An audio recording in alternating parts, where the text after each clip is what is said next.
കുഞ്ഞുങ്ങളെ എക്സ്പൊണൻസി എന്നുള്ളൊരു ചോദ്യമാണ്. 2 പ്ലസ് 2 18 പ്ലസ് 2 പ്ലസ് 2 വില 2 തുല്യമെങ്കിൽ n+5 വാല്യൂ കണ്ടുപിടിക്കാൻ. ഓക്കെ ആണോ?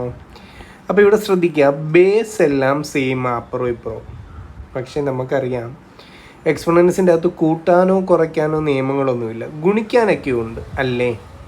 a⁻m ഇൻറ്റു a⁻n നമുക്കറിയാം a⁻m ആണ്. അതേപോലെ a⁻m ഡിവൈഡഡ് ബൈ a⁻n അത് a⁻m-n ആണ്.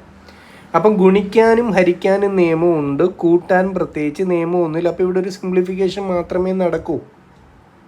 അപ്പോൾ ഇവിടെ ലെഫ്റ്റ് സൈഡിൽ എന്താണ് എന്നൊന്ന് ചിന്തിച്ച് 2 മാത്രമേ ഉള്ളൂ. എത്ര 2 ഉണ്ട്? 4 ഉണ്ട്. ഓക്കെ ആണോ?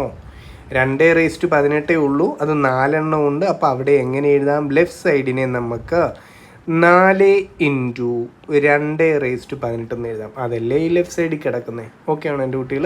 ആ ലോജിക്ക് കിട്ടിയോ? ഫോർ എക്സാമ്പിൾ ഇങ്ങനെ വേണമെങ്കിൽ പറയാം, 5നെ 4 തവണ കൂട്ടുന്നു. അതിന് പകരം 4 ഇൻറ്റു 5 എന്ന് എഴുതിയാലും സെയിം തന്നെയല്ലേ? അതേ ലോജിക്ക് ഞാനിവിടെ യൂസ് ചെയ്തോളൂ.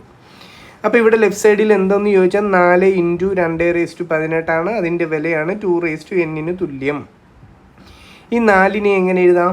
2 സ്ക്വയർ എന്ന് എഴുതരുതോ? അപ്പോൾ ലെഫ്റ്റ് സൈഡിൽ ആരെന്ന് ചോദിച്ചാൽ 2 സ്ക്വയർ ഇൻറ്റു 2 ആണ് ലെഫ്റ്റ് സൈഡിൽ കിടക്കുന്നത്.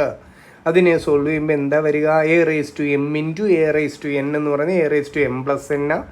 അപ്പോൾ 2 സ്ക്വയർ ഇൻറ്റു 2 എത്ര എന്ന് ചോദിച്ചാൽ 2 പവറുകളെ തമ്മിൽ കൂട്ടി അങ്ങ് എഴുതി വെച്ചാൽ മതി. 2 ആണ്. ഓക്കെ ആണോ? ബേസുകൾ സെയിമാ. അപ്പം പവറിനെ ഇക്വേറ്റ് ചെയ്യാം. പവർ n ഒരു സൈഡിൽ 20. അപ്പം നമുക്ക് n-ൻ്റെ വില കിട്ടി. n-ൻ്റെ വില 20. ക്ലിയർ ആണോ? ചോദ്യം എന്താ? n+5 വാല്യൂ എത്ര എന്നാൽ n 20 ആണെങ്കിൽ n+5 എത്രയുണ്ട് കുട്ടികളെ? 25 നമ്മുടെ ആൻസർ. ക്ലിയർ ആയോ? ഓക്കെ അല്ലേ?